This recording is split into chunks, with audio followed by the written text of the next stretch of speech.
Assalamualaikum warahmatullahi wabarakatuh. Innal hamdalillah nahmaduhu wa nasta'inuhu wa nastaghfiruh wa na'udzu billahi min syururi anfusina wa min sayyiati a'malina may yahdihillahu fala mudhillalah wa may yudlilhu fala hadiyalah. Asyhadu an la ilaha illallah wahdahu la syarikalah wa asyhadu anna Muhammadan abduhu wa rasuluh. Allahumma salli ala sayyidina Muhammad wa ala ali sayyidina Muhammad wa ala alihi wa sahbihi ajmain. Amma ba'd.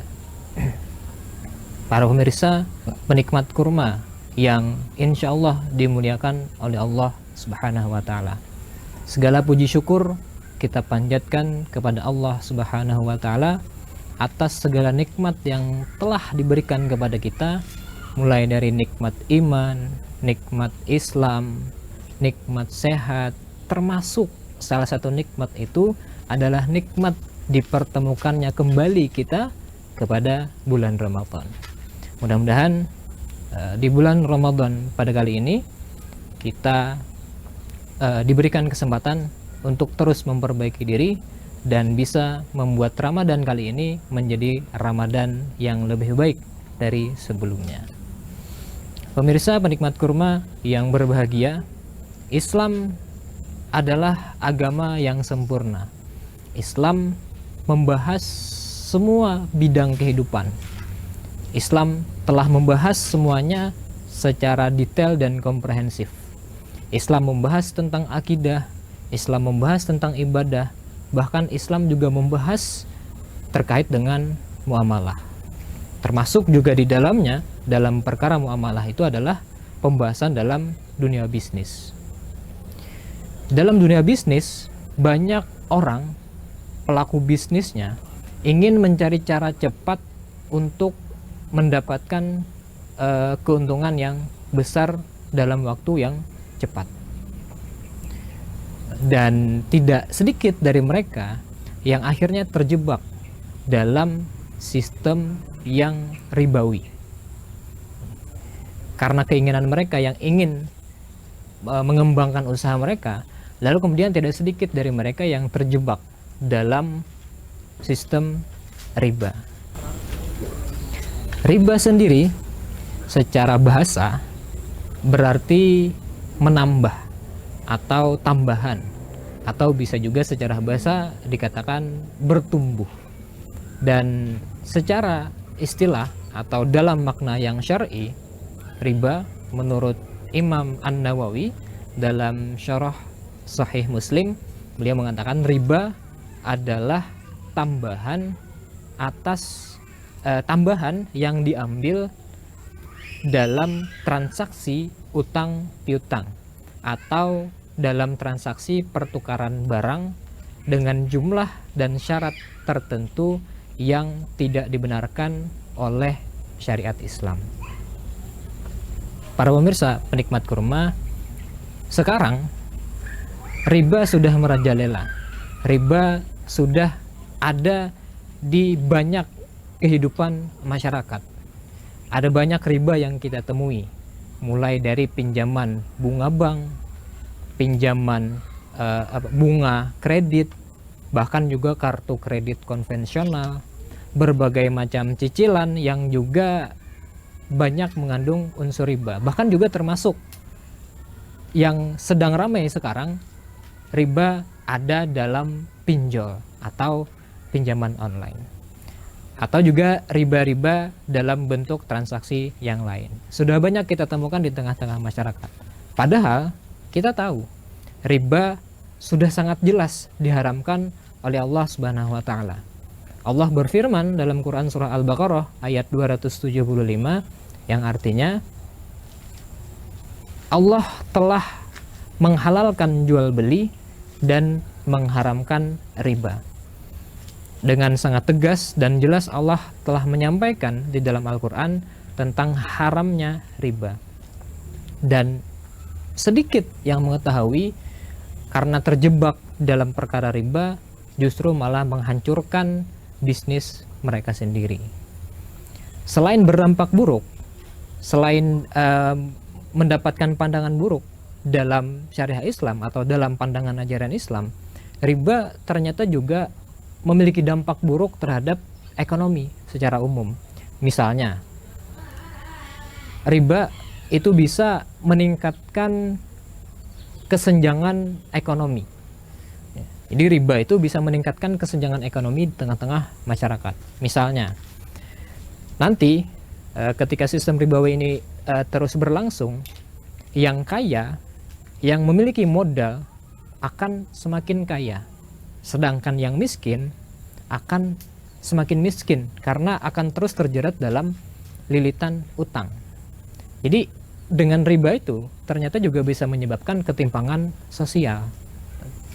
Misalnya ada orang kaya punya uang 100 juta, lalu kemudian uangnya itu dia pinjamkan dengan bunga misalnya 5% saja. Misalnya dia pinjamkan kepada 10 orang. Setiap 10 orang itu harus mengembalikan uang pinjamannya itu plus bunga 5% misalnya. Jadi setiap orang punya kewajiban untuk membayar bunga tambahan sebesar 5%. Sehingga yang harus dibayar dalam jangka waktu tertentu, misalnya 1 bulan, dia harus membayar 10 juta plus bunga 5%, yakni 500.000. Sehingga total yang harus dibayarkan adalah 10.500.000. Menguntungkan memang, tapi bagi orang kaya. Bagi yang meminjam, dia harus berpikir secara keras bagaimana caranya mengembalikan uang 10 juta tadi dengan jumlah yang lebih besar, dengan tambahan bunga 5%, yakni 10.500.000 misalnya. Maka inilah yang kemudian menyebabkan ketimpangan sosial itu akan semakin meningkat. Jadi riba secara pandangan Islam juga buruk, kemudian dalam ekonomi juga ternyata memiliki dampak buruk, bahkan juga dalam bisnis ya. Ini riba juga membuat atau memberikan dampak buruk. Kenapa?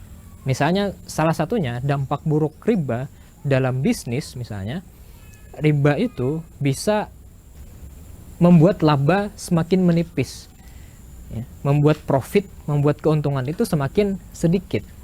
Misalnya saja ada sebuah bisnis yang kemudian menjadikan riba sebagai pondasinya, lalu kemudian dalam proses bisnisnya ada profit yang didapatkan, tapi profit tadi kebanyakan akan digunakan untuk membayar cicilan atau untuk membayar bunga tadi yang semakin hari akan semakin membesar, sehingga laba tadi semakin hari semakin lama justru akan semakin sedikit.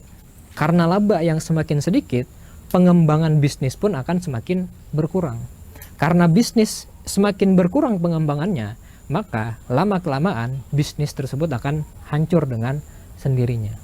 Nah, itulah juga yang menyebabkan kenapa riba bisa menghancurkan bisnis.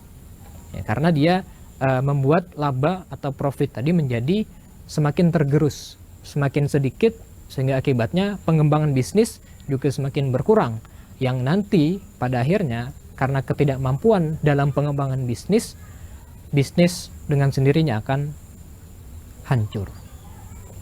Nah, maka itulah yang kemudian menyebabkan riba ini sangat-sangat tidak bersahabat bagi para pebisnis. Para pemirsa penikmat kurma yang dimuliakan oleh Allah SWT, riba bukan hanya sekedar bunga pinjaman. Riba bukan hanya sekedar bunga kredit. Riba adalah sebuah sistem yang sangat-sangat merusak, baik dari sistem ekonomi maupun dalam dunia bisnis itu sendiri. Maka tentunya sebagai seorang pebisnis sudah menjadi keharusan bagi kita untuk kemudian mencari alternatif yang menjauhkan kita dari riba, lalu kemudian lebih mendekatkan kita kepada nilai-nilai dan prinsip-prinsip dalam bisnis Islam. Itu saja mungkin sedikit nasihat yang bisa ulun sampaikan. Semoga di Ramadan kali ini kita diberikan kemudahan oleh Allah Subhanahu wa taala untuk menjauhi semua praktek ribawi ataupun semua praktek-praktek transaksi dalam bisnis yang batil, yang tidak sesuai dengan syariat Islam, Dan di Ramadan kali ini juga semoga kita dimudahkan untuk terus memperbaiki diri, untuk terus mengamalkan ajaran Islam semaksimal dan seoptimal mungkin, agar dalam hidup kita, termasuk juga dalam bisnis kita, bukan hanya sekedar meraih kesuksesan duniawi, tapi juga mendapatkan kesuksesan akhirat dengan ridha Allah yang selalu menyertai kita. Demikian yang bisa ulun sampaikan. Salah hilafnya mohon maaf. Subhanakallahumma wa bihamdika asyhadu an la ilaha illa anta astaghfiruka wa atubu ilaik. Assalamualaikum warahmatullahi wabarakatuh.